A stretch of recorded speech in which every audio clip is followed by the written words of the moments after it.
أعوذ بالله من الشيطان الرجيم. بسم الله الرحمن الرحيم. ألف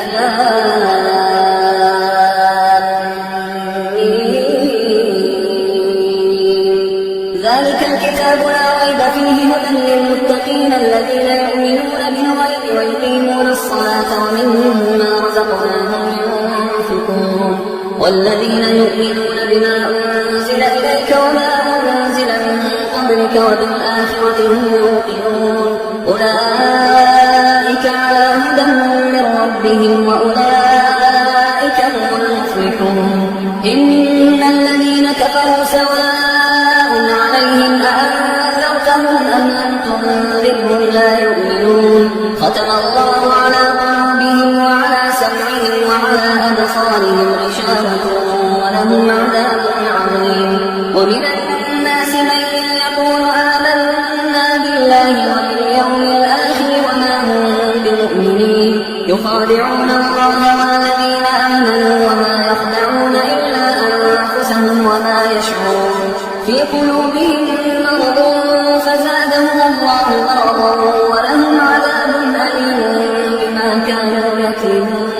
وإذا قيل لهم لا تفسدوا في الأرض قالوا إنما نحن مصلحون ألا إنهم هم المفسدون ولكن لا يشعرون. وإذا قيل لهم آمنوا كما آمن الناس قالوا أنؤمن كما آمن السفهاء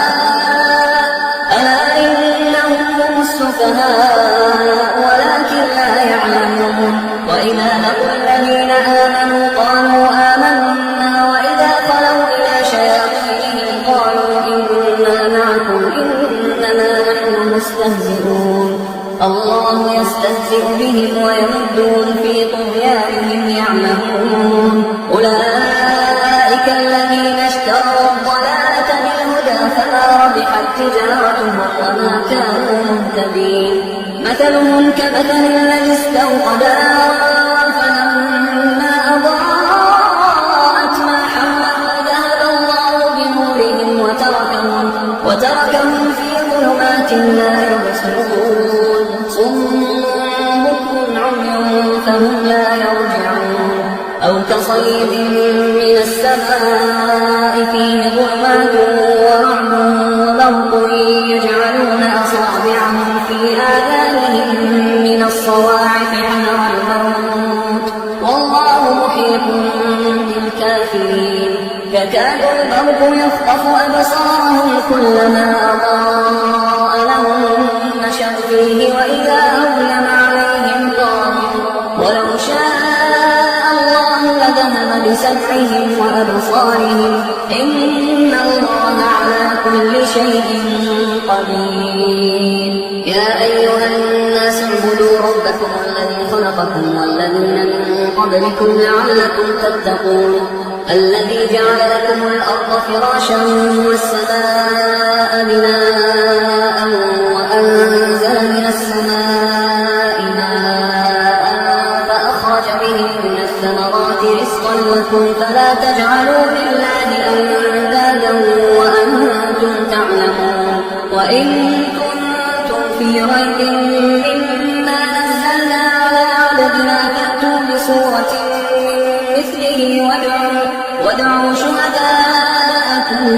من دون الله إن كنتم صادقين. فإن لم تفعلوا ولن تفعلوا فاتقوا النار التي وقودها الناس والحجارة أعدت للكافرين. وبشر الذين آمنوا وعملوا الصالحات أن لهم جنات تجري من تحتها الأنهار كلما رزقوا منها من ثمرة رزقا قالوا هذا الذي رزقنا من قبل وأتوا به متشابها ولهم فيها أزواج مطهرة وهم فيها خالدون. إن الله لا يستحيي أن يضرب مثلا ما بعوضة فما فوقها فأما الذين آمنوا فيعلمون أنه الحق من ربهم وأما الذين كفروا فيقولون ماذا أراد الله بهذا مثلا يضل به كثيرا ويهدي به كثيرا كثيرا وما يضل به إلا الفاسقين الذين ينقضون عهد الله من بعد ميثاقه ويقطعون ما أمر الله به أن يوصل ويفسدون في الأرض أولئك هم الخاسرون. كيف تكفرون بالله وكنتم أمواتا فأحياكم ثم يميتكم ثم يحييكم ثم إليه ترجعون. هو الذي خلق لكم ما في الأرض جميعا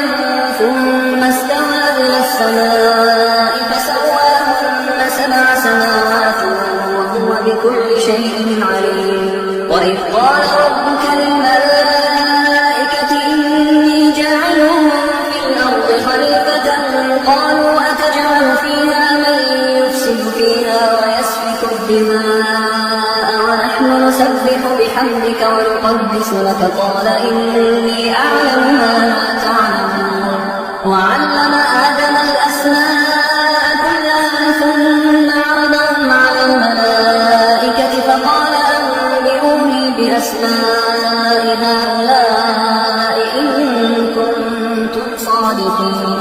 قالوا سبحانك لا علم لنا إلا ما علمتنا إنك أنت العليم الحكيم. قال يا آدم أنبئهم بأسمائهم فلما أنبأهم بأسمائهم قال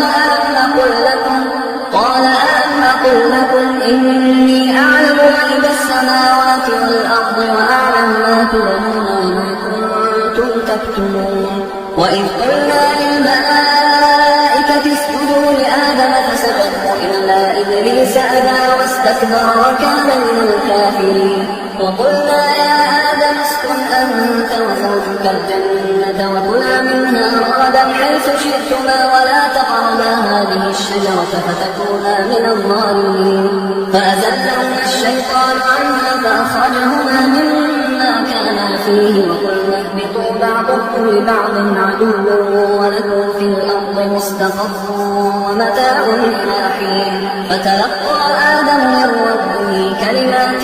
فتاب عليه إنه هو التواب الرحيم. قلنا اهبطوا منها جميعا فإما يأتينكم مني هدى فمن تبع هداي فلا خوف عليهم ولا هم يحزنون.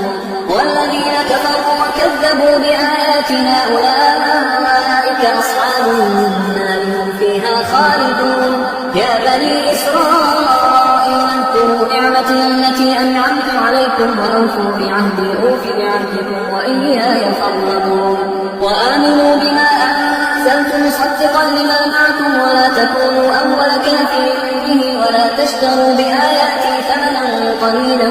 وإياي فاتقون. ولا تلبسوا الحق بالباطل وتكتموا الحق وأنتم تعلمون. وأقيموا الصلاة وآتوا الزكاة واركعوا مع الراكعين. أتأمرون الناس بالبر وتنسون أنفسكم وأنتم تتلون الكتاب أفلا تعقلون. واستعينوا بالصبر والصلاة وإنها لكبيرة إلا على الخاشعين الذين يظنون أنهم ملاقو ربهم وأنهم إليه راجعون. يا بني إسرائيل اذكروا نعمتي التي أنعمت عليكم وأني فضلتكم على العالمين. واتقوا يوما لا تجزي نفس عن نفس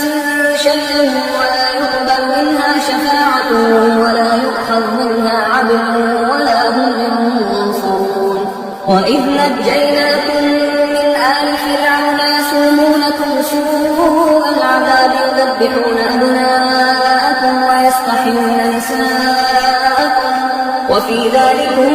بلاء من ربكم عظيم. وإذ فرقنا بكم البحر فأنجيناكم وأغرقنا آل فرعون وأنتم تنظرون. وإذ واعدنا موسى 40 ليلة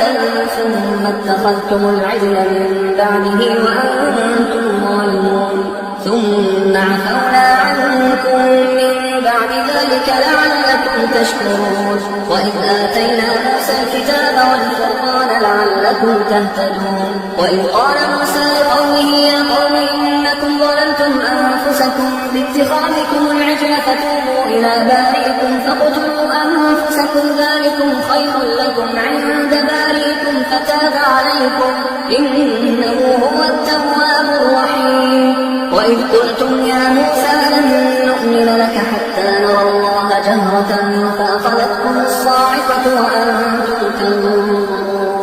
ثم بعثناكم من بعد موتكم لعلكم تشكرون وظللنا عليكم الغمام وأنزلنا عليكم المن والسلوى كلوا من طيبات ما رزقناكم وما ظلمونا ولكن كانوا أنفسهم يظلمون.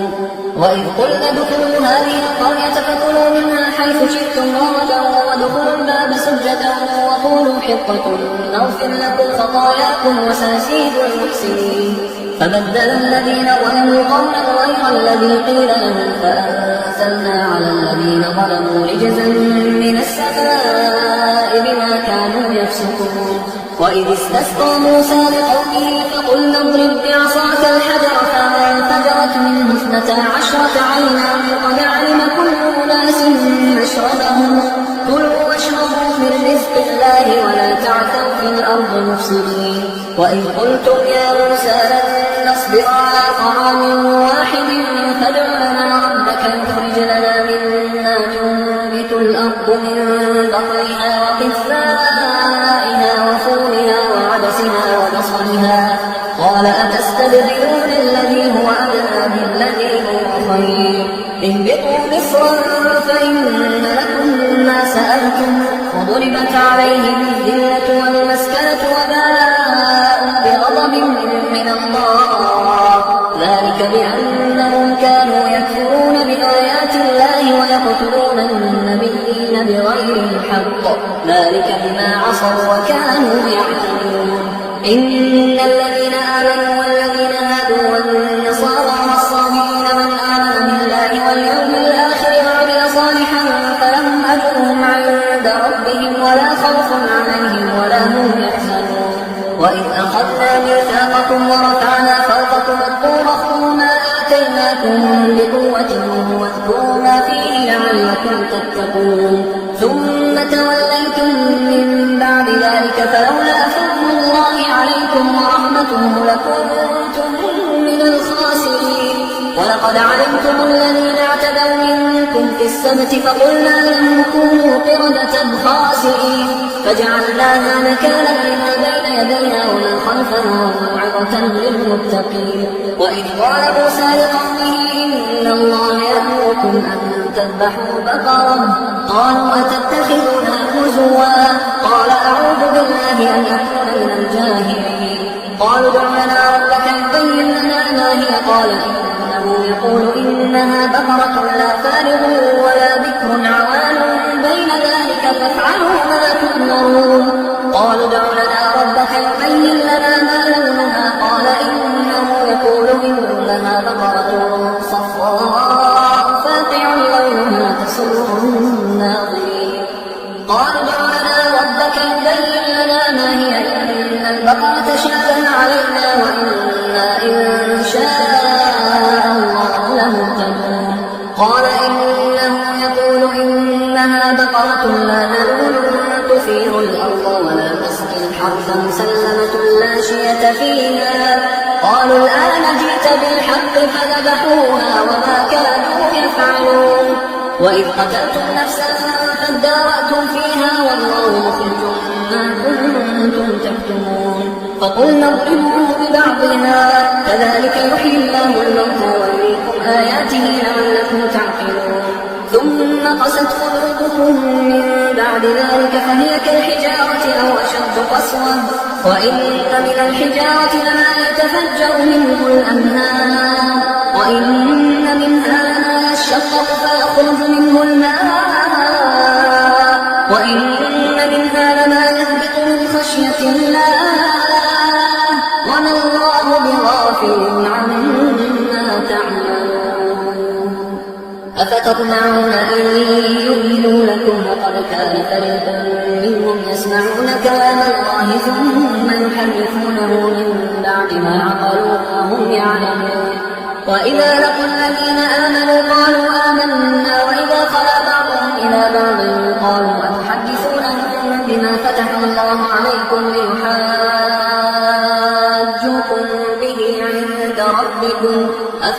يعقلون أولا يعلمون أن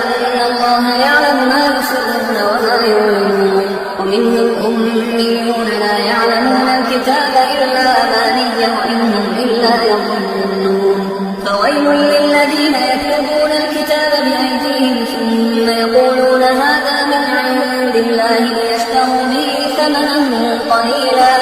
فويل لهم مما كتبت أيديهم وويل لهم مما يكسبون وقالوا لن تمسنا النار إلا أياما معدودة قل أتخذتم عند الله عهدا فلن يخلف الله عهده أم تقولون على الله ما لا تعلمون بلى من كسب سيئة وأحاطت به خطيئته فأولئك أصحاب النار هم فيها خالدون والذين آمنوا وعملوا الصالحات أولئك أصحاب الجنة هم فيها خالدون وإذ أخذنا ميثاق بني إسرائيل لا تعبدون إلا الله وبالوالدين إحسانا وذي القربى واليتامى والمساكين وقولوا للناس حسنا وأقيموا الصلاة وآتوا الزكاة ثم توليتم إلا قليلا منكم وأنتم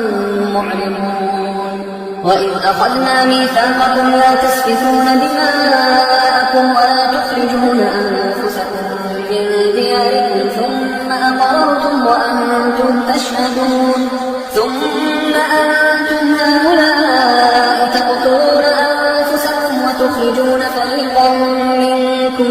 من ديارهم تظاهرون عليهم بالإثم والعدوان وإن يأتوكم أسارى تفادوهم وهو محرم عليكم إخراجهم أفتؤمنون ببعض الكتاب وتكفرون ببعض فما جزاء من يفعل ذلك منكم إلا خزي في الحياة الدنيا ويوم القيامة يردون إلى أشد العذاب وما الله بغافل عما تعملون أولئك الذين اشتروا الحياة الدنيا بالآخرة فلا يخفف عنهم العذاب ولا هم ينصرون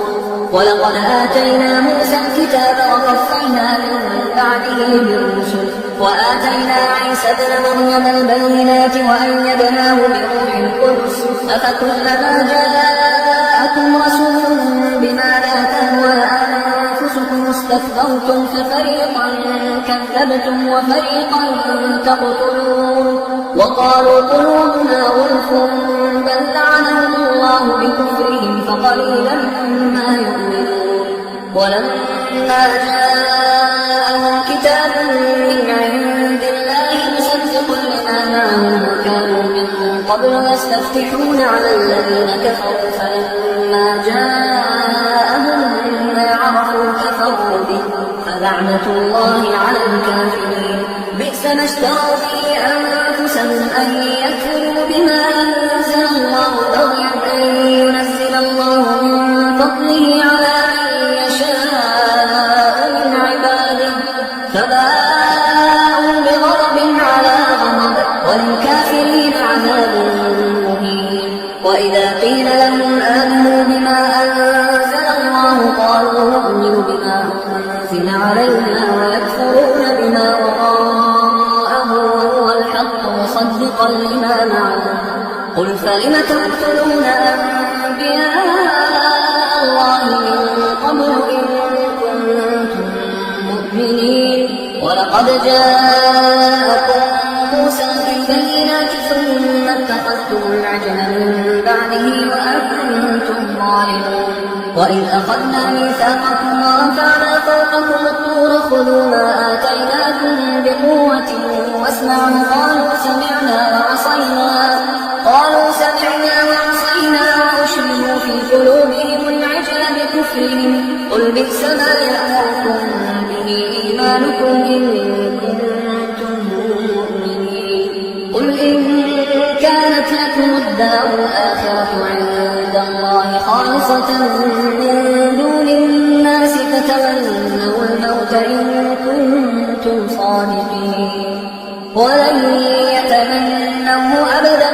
بما قدمت أيديهم والله عليم بالظالمين ولتجدنهم أحرص الناس على حياة ومن الذين أشركوا يود أحدهم لو يعمر 1000 سنة وما هو بمزحزحه من العذاب أن يعمر والله بصير بما يعملون. قل من كان عدوا لجبريل فإنه نزله على قلبك بإذن الله مصدقا لما بين يديه وهدى وبشرى للمؤمنين. من كان عدوا لله وملائكته ورسله وجبريل وميكال فإن الله عدو للكافرين. ولقد أنزلنا إليك آيات بينات وما يكفر بها إلا الفاسقون. أوكلما عاهدوا عهدا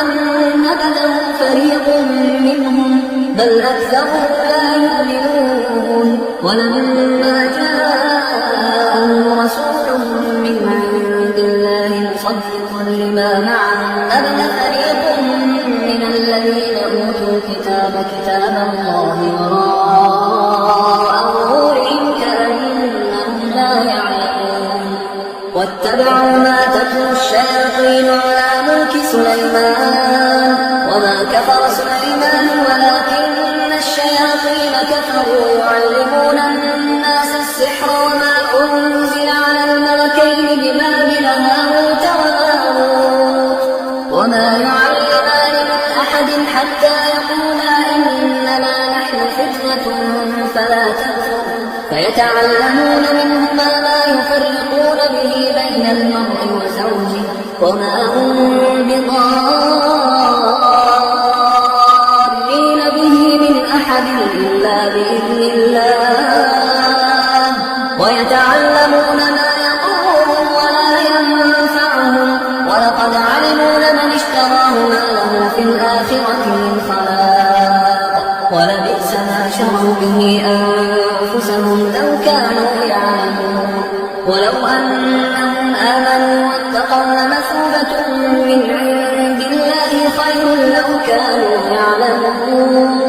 يا أيها الذين آمنوا لا تقولوا راعنا وقولوا انظرنا واسمعوا وللكافرين عذاب أليم. ما يود الذين كفروا من أهل الكتاب ولا المشركين أن ينزل عليكم من خير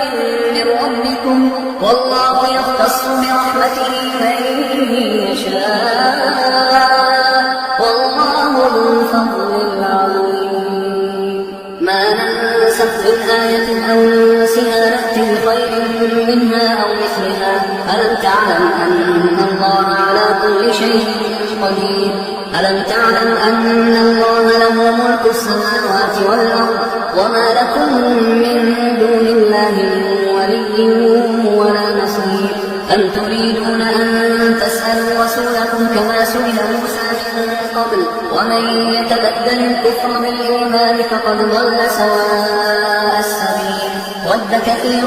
من أهل الكتاب لو يردونكم من بعد إيمانكم كفارا حسدا من عند أنفسهم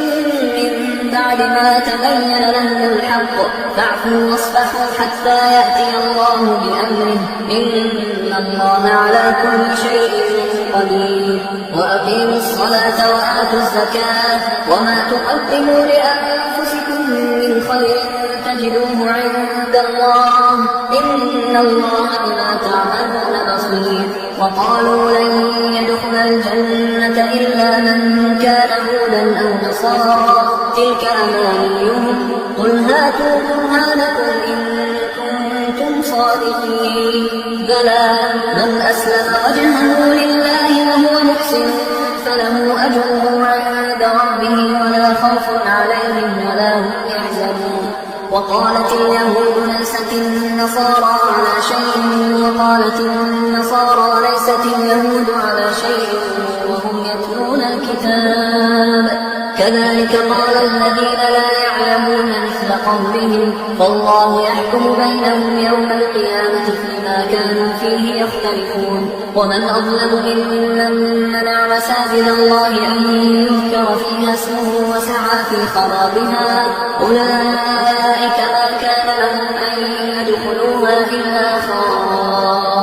الخاسرين لهم في الدنيا خزي ولهم في الآخرة عذاب عظيم ولله المشرق والمغرب فأينما تولوا فثم وجه الله إن الله واسع عليم وقالوا اتخذ الله ولدا سبحانه بل له ما في السماوات والأرض كل له قانتون بديع السماوات والأرض وإذا قضى أمرا فإنما يقول له كن فيكون وقال الذين لا يعلمون لولا يكلمنا الله أو تأتينا آية كذلك قال الذين من قبلهم مثل قولهم تشابهت قلوبهم قد بينا الآيات لقوم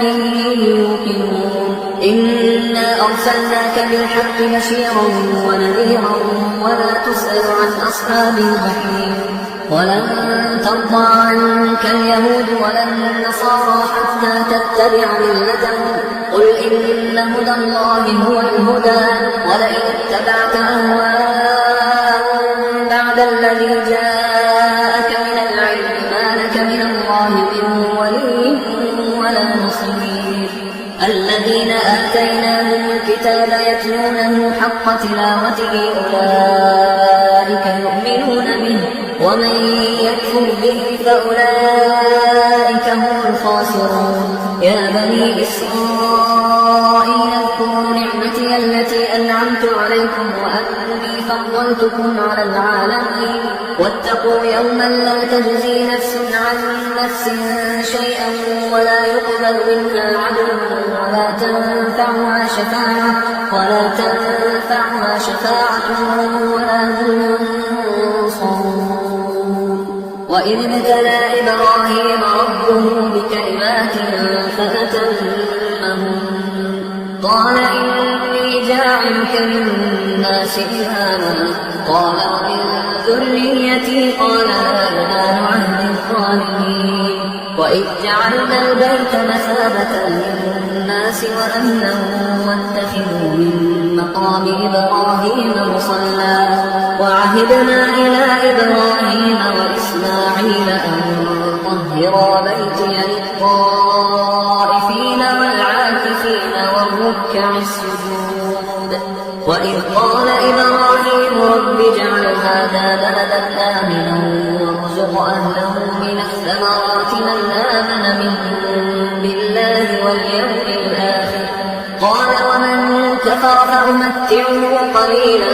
ثم أضطره إلى عذاب النار وبئس المصير وإذ يرفع إبراهيم القواعد من البيت وإسماعيل ربنا تقبل منا إنك أنت السميع العليم ربنا واجعلنا مسلمين لك ومن ذريتنا أمة مسلمة لك وأرنا مناسكنا وتب علينا إنك أنت التواب الرحيم ربنا وابعث فيهم رسولا منهم يتلو عليهم آياتك ويعلمهم الكتاب والحكمة ويزكيهم إنك أنت العزيز الحكيم ومن يرغب عن ملة إبراهيم إلا من سفه نفسه ولقد اصطفيناه في الدنيا وإنه في الآخرة لمن الصالحين إذ قال له ربه أسلم قال أسلمت لرب العالمين ووصى بها إبراهيم بنيه ويعقوب يا بني إن الله اصطفى لكم الدين فلا تموتن إلا وأنتم مسلمون أم كنتم شهداء إذ حضر يعقوب الموت إذ قال لبنيه ما تعبدون من بعدي قالوا نعبد إلهك وإله آبائك إبراهيم وإسماعيل وإسحاق إلها واحدا ونحن له مسلمون تلك أمة قد خلت لها ما كسبت ولكم ما كسبتم ولا تسألون عما كانوا يعملون وقالوا كونوا هودا أو نصارى تهتدوا قل بل ملة إبراهيم حنيفا وما كان من المشركين قولوا آمنا بالله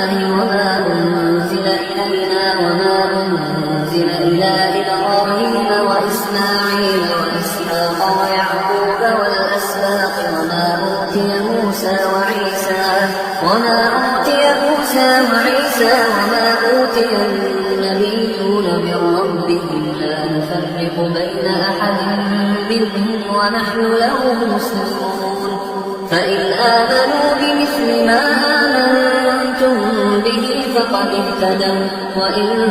تولوا فإنما هم في شقاق فسيكفيكهم الله وهو السميع العليم صبغة الله ومن أحسن من الله صبغة ونحن له عابدون قل أتحاجوننا في الله وهو ربنا وربكم ولنا أعمالنا ولكم أعمالكم ونحن له مخلصون أم تقولون إن إبراهيم وإسماعيل وإسحاق ويعقوب والأسباط كانوا هودا أو نصارى قل أأنتم أعلم أم الله ومن أظلم ممن كتم شهادة عنده من الله وما الله بغافل عما تعملون تلك أمة قد خلت لها ما كسبت ولكم ما كسبتم ولا تسألون عما كانوا يعملون سيقول السفهاء من الناس ما ولاهم عن قبلتهم التي كانوا عليها قل لله المشرق والمغرب يهدي من يشاء إلى صراط مستقيم وكذلك جعلناكم أمة وسطا لتكونوا شهداء على الناس ويكون الرسول عليكم شهيدا وما جعلنا القبلة التي كنت عليها إلا لنعلم من يتبع الرسول ممن ينقلب على عقبيه وإن كانت لكبيرة إلا على الذين هدى الله وما كان الله ليضيع إيمانكم إن الله بالناس لرؤوف رحيم قد نرى تقلب وجهك في السماء فلنولينك قبلة ترضاها فول وجهك شطر المسجد الحرام وحيث ما كنتم فولوا وجوهكم شطره وإن الذين أوتوا الكتاب ليعلمون أنه الحق من ربهم وما الله بغافل عما يعملون ولئن أتيت الذين أوتوا الكتاب بكل آية ما تبعوا قبلتك وما أنت بتابع قبلتهم وما بعضهم بتابع قبلة بعض ولئن اتبعت أهواءهم من بعد ما جاءك من العلم إنك إذا لمن الظالمين الذين آتيناهم الكتاب يعرفونه كما يعرفون أبناءهم وإن فريقا منهم ليكتمون الحق وهم يعلمون الحق من ربك فلا تكونن من الممترين ولكل وجهة هو موليها فاستبقوا الخيرات أينما تكونوا يأتي بكم الله جميعا إن الله على كل شيء قدير ومن حيث خرجت فول وجهك شطر المسجد الحرام وإنه للحق من ربك وما الله بغافل عما تعملون ومن حيث خرجت فول وجهك شطر المسجد الحرام وحيث ما كنتم فولوا وجوهكم شطره لئلا يكون للناس عليكم حجة إلا الذين ظلموا منهم فلا تخشوهم واخشوني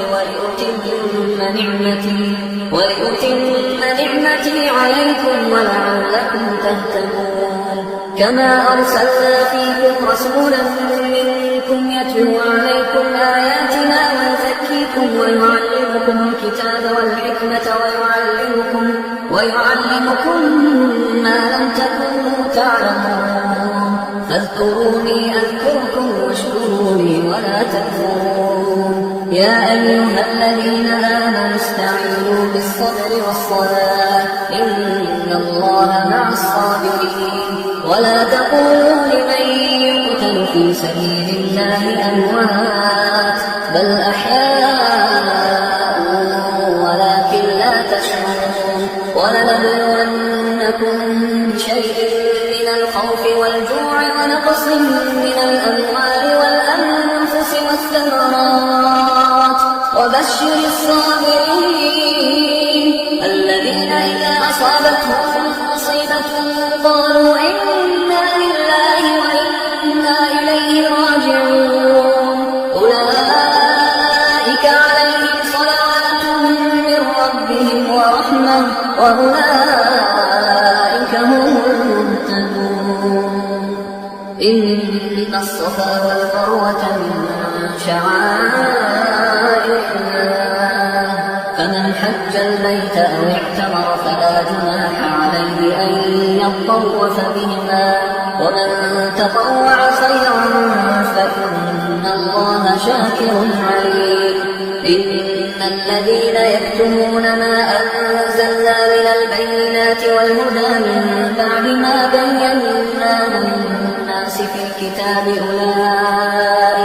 أولئك يلعنهم الله ويلعنهم اللاعنون إلا الذين تابوا وأصلحوا وبينوا فأولئك أتوب عليهم وأنا التواب الرحيم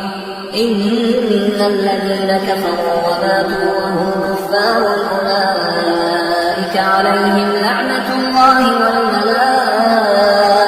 والناس أجمعين خالدين فيها لا يخفف عنهم العذاب ولا هم ينظرون وإلهكم إله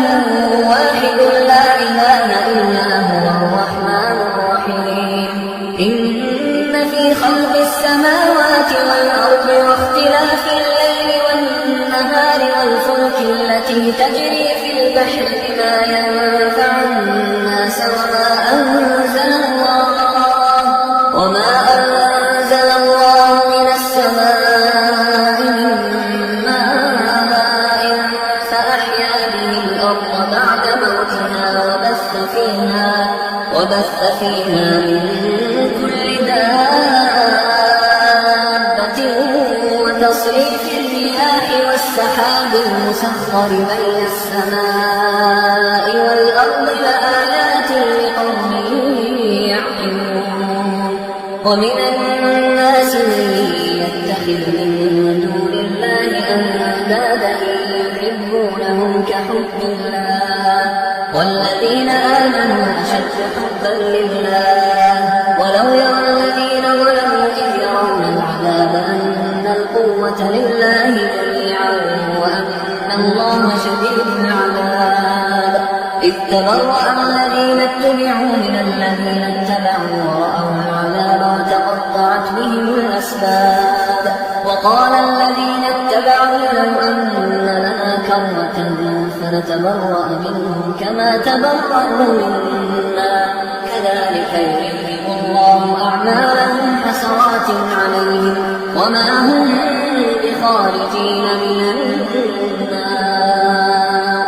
يا أيها الناس كلوا مما في الأرض حلالا طيبا ولا تتبعوا خطوات الشيطان إنه لكم عدو مبين إنما يأمركم بالسوء والفحشاء وأن تقولوا على الله ما لا تعلمون وإذا قيل لهم اتبعوا ما أنزل الله قالوا بل نتبع ما ألفينا عليه آباءنا أولو كان آباؤهم لا يعقلون شيئا ولا يهتدون ومثل الذين كفروا كمثل الذي ينعق بما لا يسمع إلا دعاء ونداء صم بكم عمي فهم لا يعقلون يا أيها الذين آمنوا كلوا من طيبات ما رزقناكم واشكروا لله إن كنتم إياه تعبدون إنما حرم عليكم الميتة والدم ولحم الخنزير وما أهل فمن اضطر غير باغ ولا عاد فلا إثم عليه إن الله غفور رحيم. إن الذين يكتمون ما أنزل الله من الكتاب ويشترون به ثمنا قليلا أولئك ما يأكلون في بطونهم إلا النار ولا يكلمهم الله يوم القيامة ولا يزكيهم ولهم عذاب أليم. أولئك الذين اشتروا الضلالة بالهدى والعذاب بالمغفرة فما أصبرهم على النار ذلك بأن الله نزل الكتاب بالحق وإن الذين اختلفوا في الكتاب لفي شقاق بعيد. ليس البر أن تولوا وجوهكم قبل المشرق والمغرب ولكن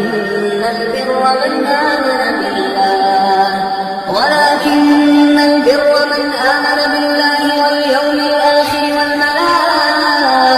والكتاب والنبيين وآتى المال على حبه ذوي القربى واليتامى والمساكين وابن السبيل والسائلين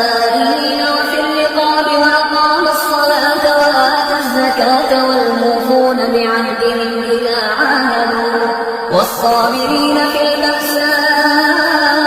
والضراء وحين البأس أولئك الذين صدقوا وأولئك هم المتقون. يا أيها الذين آمنوا كتب عليكم القصاص في القتلى الحر بالحر والعبد بالعبد والأنثى بالأنثى فمن عفي له من أخيه شيء فاتباع بالمعروف وأداء إليه بإحسان ذلك تخفيف من ربكم ورحمة فمن اعتدى بعد ذلك فله عذاب أليم. ولكم في القصاص حياة يا أولي الألباب لعلكم تتقون. كتب عليكم إذا حضر أحدكم الموت إن ترك خيرا الوصية للوالدين والأقربين بالمعروف حقا على المتقين. فمن بدله بعدما سمعه فإنما إثمه على الذين يبدلونه إن الله سميع عليم. فمن خاف من موص جنفا أو إثما فأصلح بينهم فلا إثم عليه إن الله غفور رحيم. يا أيها الذين آمنوا كتب عليكم الصيام كما كتب على الذين من قبلكم لعلكم تتقون أياما معدودات فمن كان منكم مريضا أو على سفر فعدة من أيام أخرى وعلى الذين يطيقونه فدية طعام مسكين فمن تطوع خيرا فهو خير له وأن تصوموا خير لكم إن كنتم تعلمون. شهر رمضان الذي أنزل فيه القرآن هدى للناس وبينات من الهدى والفرقان فمن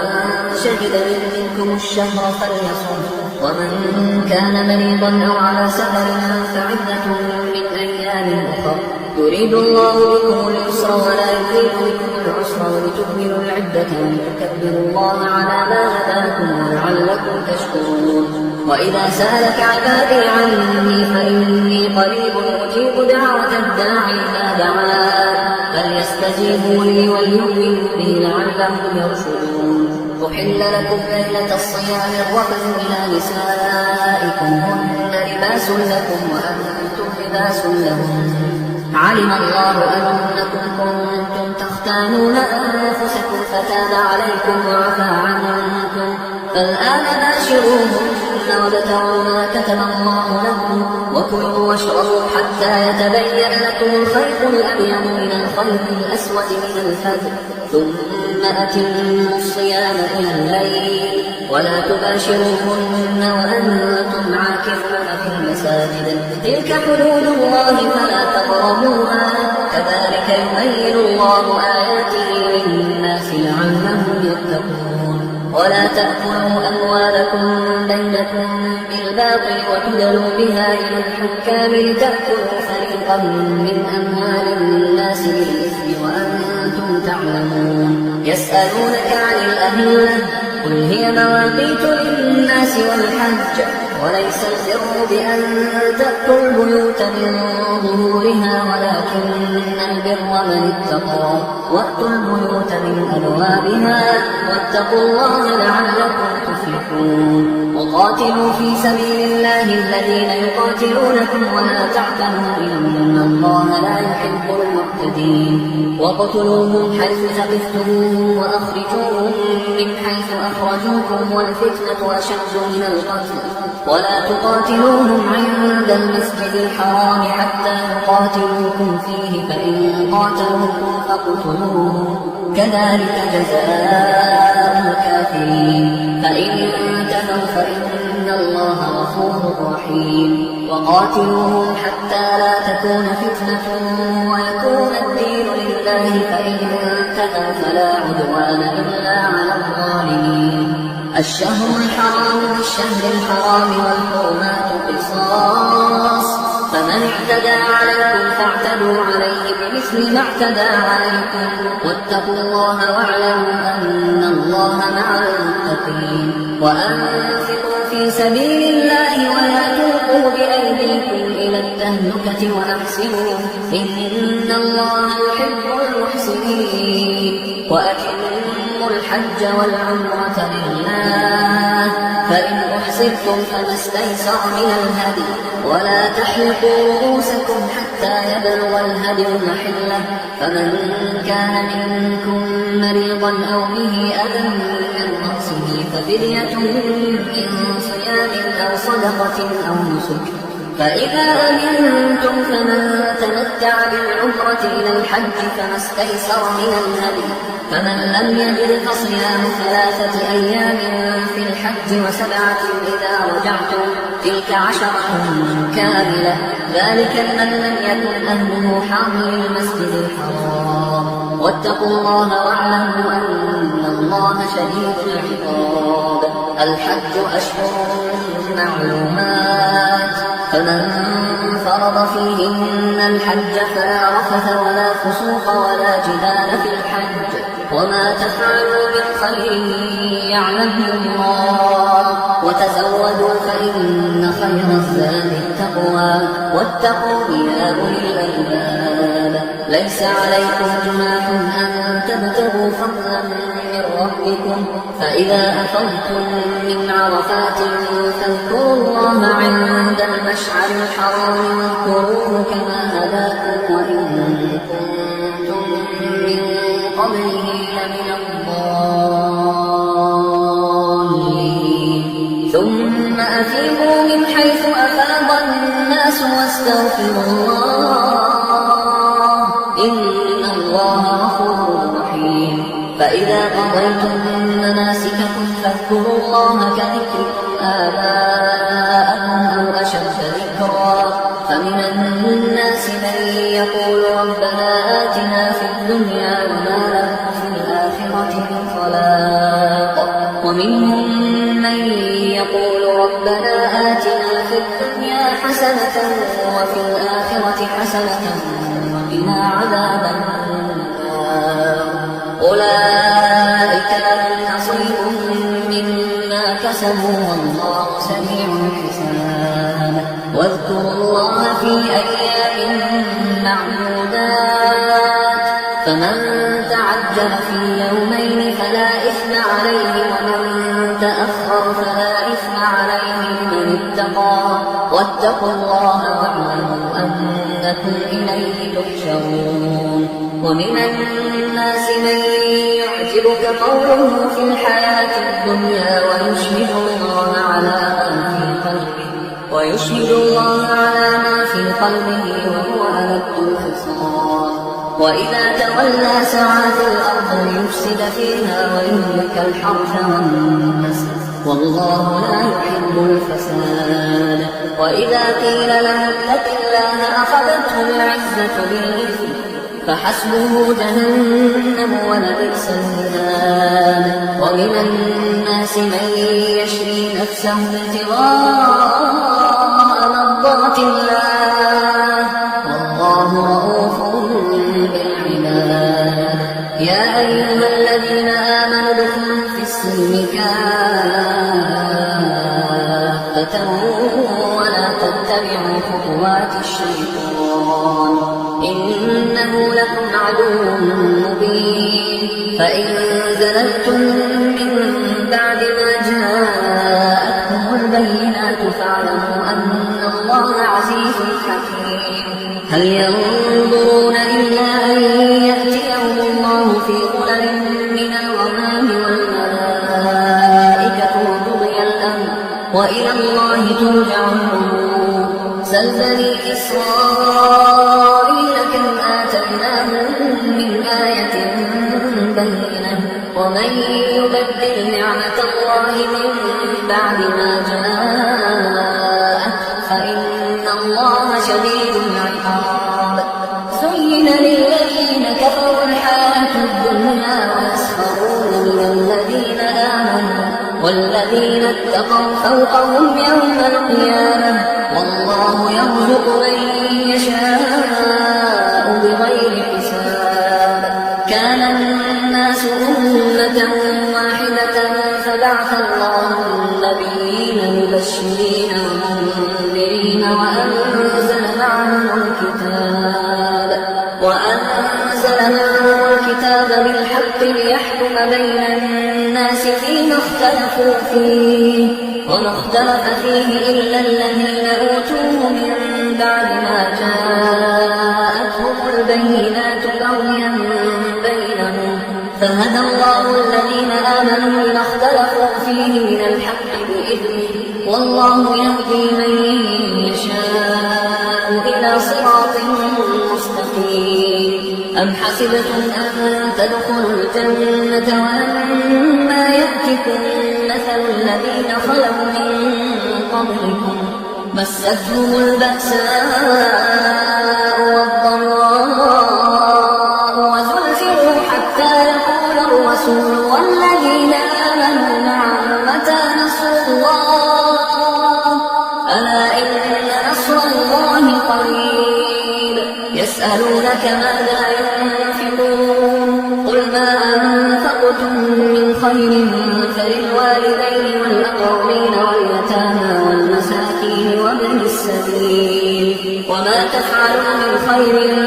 فإن الله به عليم كتب عليكم القتال وهو كره لكم وعسى أن تكرهوا شيئا وهو خير لكم وعسى أن تحبوا شيئا وهو شر لكم والله يعلم وأنتم لا تعلمون يسألونك عن الشهر الحرام قتال فيه قل قتال فيه كبير وصد عن سبيل الله وكفر به والمسجد الحرام وإخراج أهله منه أكبر عند الله والفتنة أكبر من القتل ولا يزالون يقاتلونكم حتى يردوكم عن دينكم إن استطاعوا ومن يرتد منكم عن دينه فيمت وهو كافر فأولئك حبطت أعمالهم في الدنيا والآخرة وأولئك أصحاب النار هم فيها خالدون إن الذين آمنوا والذين هاجروا وجاهدوا في سبيل الله أولئك يرجون رحمة الله والله غفور رحيم يسألونك عن الخمر والميسر قل فيهما إثم كبير ومنافع للناس وإثمهما أكبر من نفعهما ويسألونك ماذا ينفقون قل العفو كذلك يبين الله لكم الآيات لعلكم تتفكرون في الدنيا والآخرة. ويسألونك عن اليتامى قل إصلاح لهم خير وإن تخالطوهم فإخوانكم والله يعلم المفسد من المصلح ولو شاء الله لأعنتكم إن الله عزيز حكيم. ولا تنكحوا المشركات حتى يؤمنوا ولأمة مؤمنة خير من مشركة ولو أعجبتكم ولا تنكحوا المشركين حتى يؤمنوا ولعبد مؤمن خير من مشرك ولو أعجبكم أولئك يدعون إلى النار والله يدعو إلى الجنة والمغفرة بإذنه ويبين آياته للناس لعلهم يتذكرون. ويسألونك عن المحيض قل هو أذى فاعتزلوا النساء في المحيض ولا تقربوهن حتى يطهرن فإذا تطهرن فأتوهن من حيث أمركم الله إن الله يحب التوابين ويحب المتطهرين. نساؤكم حرث لكم فأتوا حرثكم أنى شئتم وقدموا لأنفسكم واتقوا الله واعلموا أنكم ملاقوه وبشر المؤمنين. ولا تجعلوا الله عرضة لأيمانكم أن تبروا وتتقوا وتصلحوا بين الناس والله سميع عليم. لا يؤاخذكم الله باللغو في أيمانكم ولكن يؤاخذكم بما كسبت قلوبكم والله غفور حليم. للذين يؤلون من نسائهم تربص 4 أشهر فإن فاءوا فإن الله غفور رحيم. وإن عزموا الطلاق فإن الله سميع عليم. والمطلقات يتربصن بأنفسهن 3 قروء ولا يحل لهن أن يكتمن ما خلق الله في أرحامهن إن كن يؤمن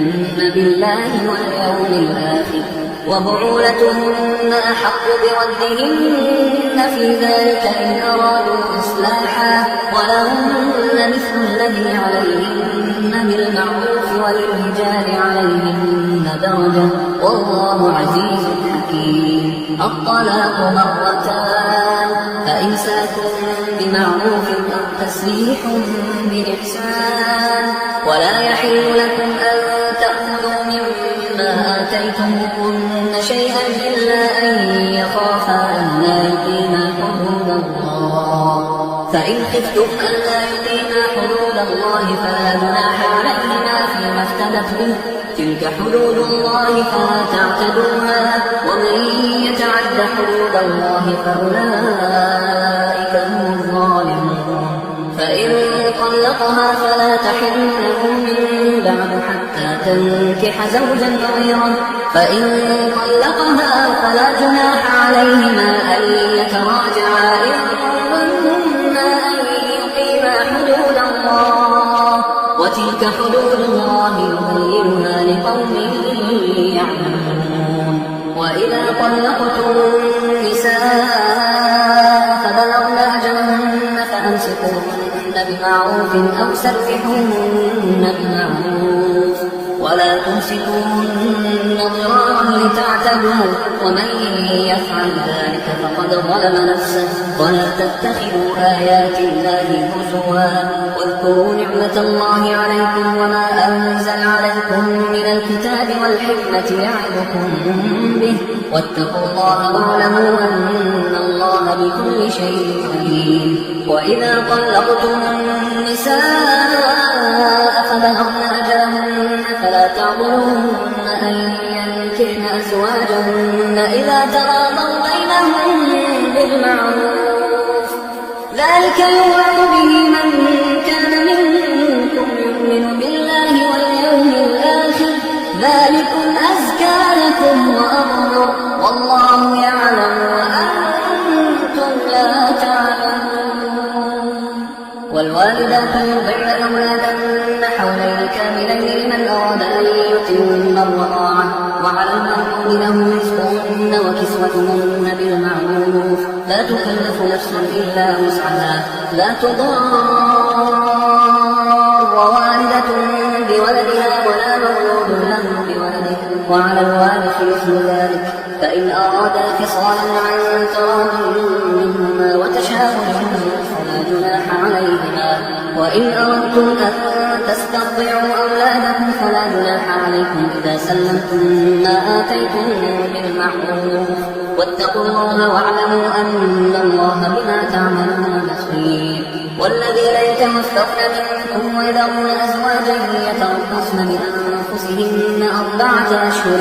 و10 فإذا بلغن أجلهن فلا جناح عليكم فيما فعلن في أنفسهن بالمعروف والله بما تعملون خبير ولا جناح عليكم فيما عرضتم به من خطبة النساء أو أكننتم في أنفسكم علم الله أنكم ستذكرونهن ولكن لا تواعدوهن سرا إلا أن تقولوا قولا معروفا ولا تعزموا عقدة النكاح حتى يبلغ الكتاب أجله واعلموا أن الله يعلم ما في أنفسكم فاحذروه واعلموا أن الله غفور حليم لا جناح عليكم إن طلقتم النساء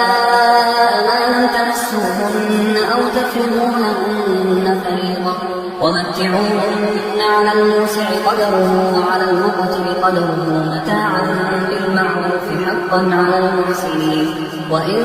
طلقتموهن من قبل أن تمسوهن وقد فرضتم لهن فريضة فنصف ما فرضتم إلا أن يعفون أو يعفو الذي بيده عقدة النكاح وأن تعفوا أقرب للتقوى ولا تنسوا الفضل بينكم إن الله بما تعملون بصير حافظوا على الصلوات والصلاة الوسطى وقوموا لله قانتين فإن خفتم فرجالا أو ركبانا فإذا أمنتم فاذكروا الله كما علمكم ما لم تكونوا تعلمون والذين يتوفون منكم ويذرون أزواجا وصية لأزواجهم متاعا إلى الحول غير إخراج فإن خرجن فلا جناح عليكم فيما فعلن في أنفسهن من معروف والله عزيز حكيم وللمطلقات متاع بالمعروف حقا على المتقين كذلك يبين الله لكم آياته لعلكم تعقلون ألم تر إلى الذين خرجوا من ديارهم وهم ألوف حذر الموت فقال لهم الله موتوا ثم أحياهم إن الله لذو فضل على الناس ولكن أكثر الناس لا يشكرون وقاتلوا في سبيل الله واعلموا أن الله سميع عليم من ذا الذي يقرض الله قرضا حسنا فيضاعفه له أضعافا كثيرة والله يقبض ويبسط وإليه ترجعون ألم تر إلى الملأ من بني إسرائيل من بعد موسى إذ قالوا لنبي له ابعث لنا ملكا نقاتل في سبيل الله قال هل عسيتم إن كتب عليكم القتال ألا تقاتلوا قالوا وما لنا ألا نقاتل في سبيل الله وقد أخرجنا من ديارنا وأبنائنا فلما كتب عليهم القتال تولوا إلا قليلا منهم والله عليم بالظالمين وقال لهم نبيهم إن الله قد بعث لكم طالوت ملكا قالوا أنى يكون له الملك علينا ونحن أحق بالملك منه ولم يؤت سعة من المال قال إن الله اصطفاه عليكم وزاده بسطة في العلم والجسم والله يؤتي ملكه من يشاء والله واسع عليم وقال لهم نبيهم إن آية ملكه أن يأتيكم التابوت فيه سكينة من ربكم وبقية مما ترك آل موسى وآل هارون تحمله الملائكة إن في ذلك لآية لكم إن كنتم مؤمنين فلما فصل طالوت بالجنود قال إن الله مبتليكم بنهر فمن شرب منه فليس مني ومن لم يطعمه فإنه مني إلا من اغترف غرفة بيده فشربوا منه إلا قليلا منهم فلما جاوزه هو والذين آمنوا معه قالوا لا طاقة لنا اليوم بجالوت وجنوده قال الذين يظنون أنهم ملاقو الله كم من فئة قليلة غلبت فئة كثيرة بإذن الله والله مع الصابرين ولما برزوا لجالوت وجنوده قالوا ربنا أفرغ علينا صبرا وثبت أقدامنا وانصرنا على القوم الكافرين فهزموهم بإذن الله وقتل داود جالوت وآتاه الله الملك والحكمة وعلمه مما يشاء ولولا دفع الله الناس بعضهم ببعض لفسدت الأرض ولكن الله ذو فضل على العالمين تلك آيات الله نتلوها عليك بالحق وإنك لمن المرسلين تلك الرسل فضلنا بعضهم على بعض منهم من كلم الله ورفع بعضهم درجات وآتينا عيسى ابن مريم البينات وأيدناه بروح القدس ولو شاء الله ما اقتتل الذين من بعدهم من بعد ما جاءتهم البينات ولكن اختلفوا فمنهم من آمن ومنهم من كفر ولو شاء الله ما اقتتلوا ولكن الله يفعل ما يريد يا أيها الذين آمنوا أنفقوا مما رزقناكم من قبل أن يأتي يوم لا بيع فيه ولا خلة ولا شفاعة والكافرون هم الظالمون الله لا إله إلا هو الحي القيوم لا تأخذه سنة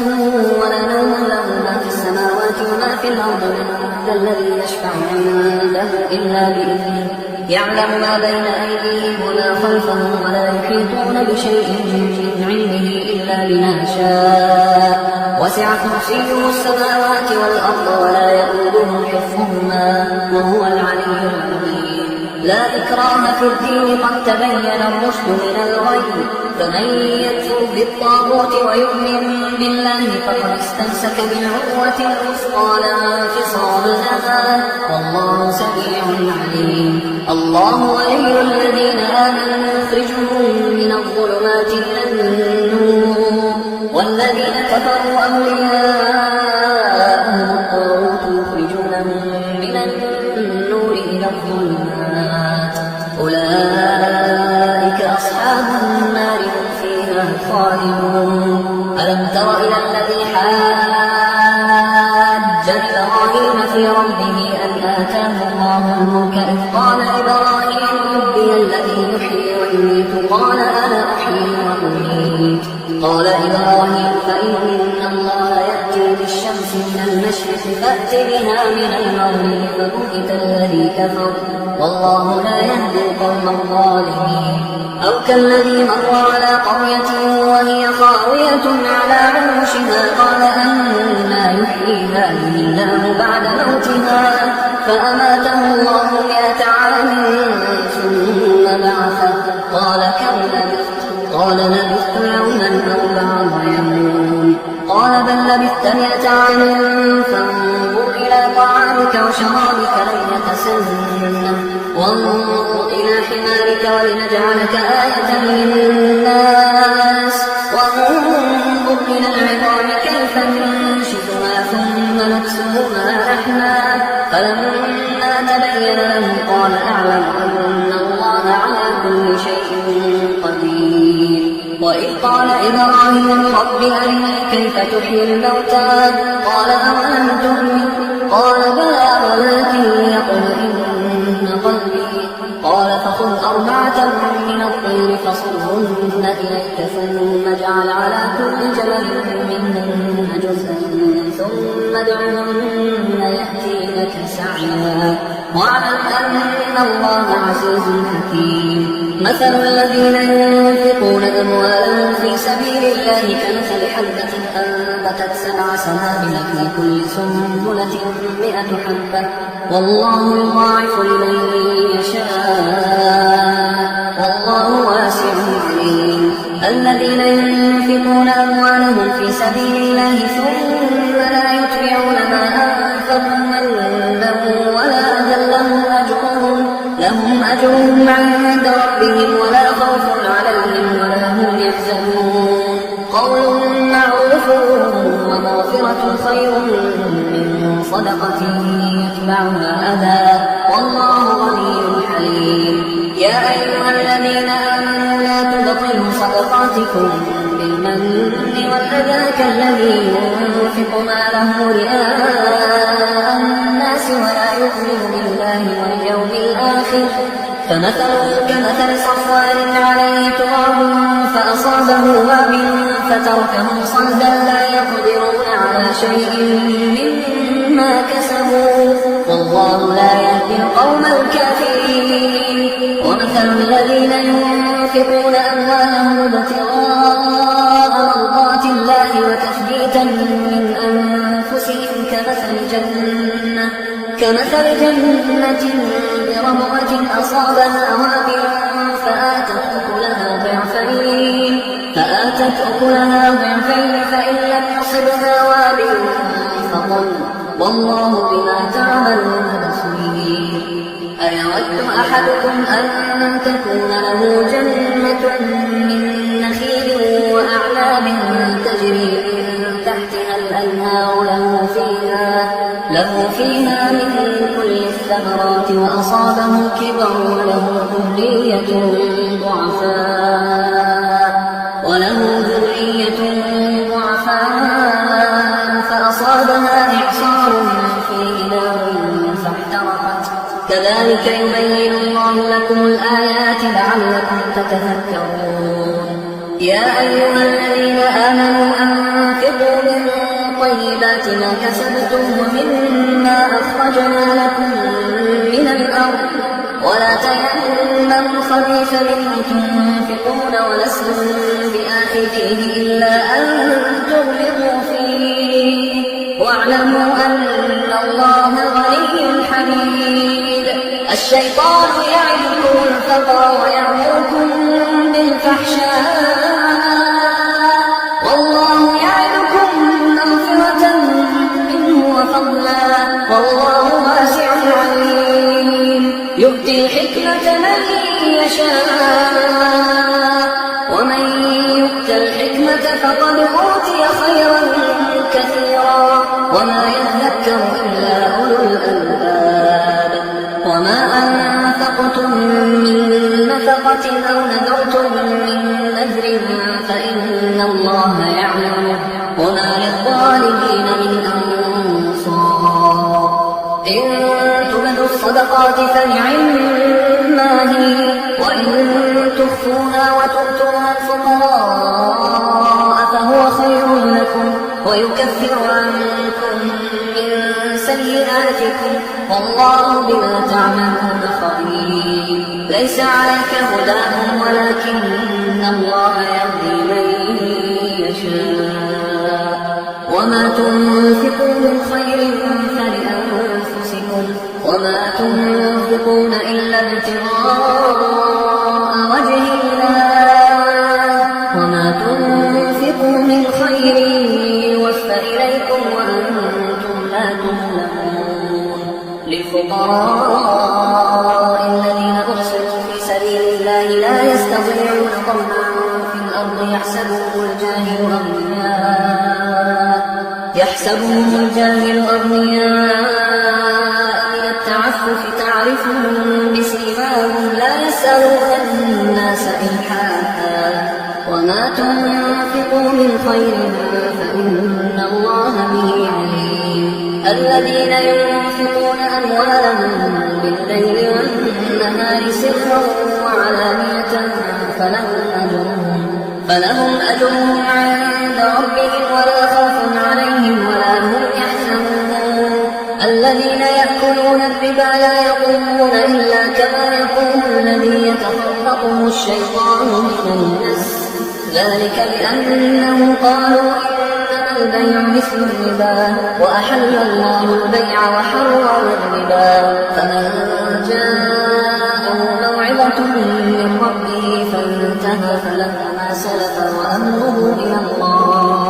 ومن عاد فأولئك أصحاب النار هم فيها خالدون. يمحق الله الربا ويربي الصدقات والله لا يحب كل كفار أثيم. إن الذين آمنوا وعملوا الصالحات وأقاموا الصلاة وآتوا الزكاة لهم أجرهم عند ربهم ولا خوف عليهم ولا هم يحزنون. يا أيها الذين آمنوا اتقوا الله وذروا ما بقي من الربا إن كنتم مؤمنين. فإن لم تفعلوا فأذنوا بحرب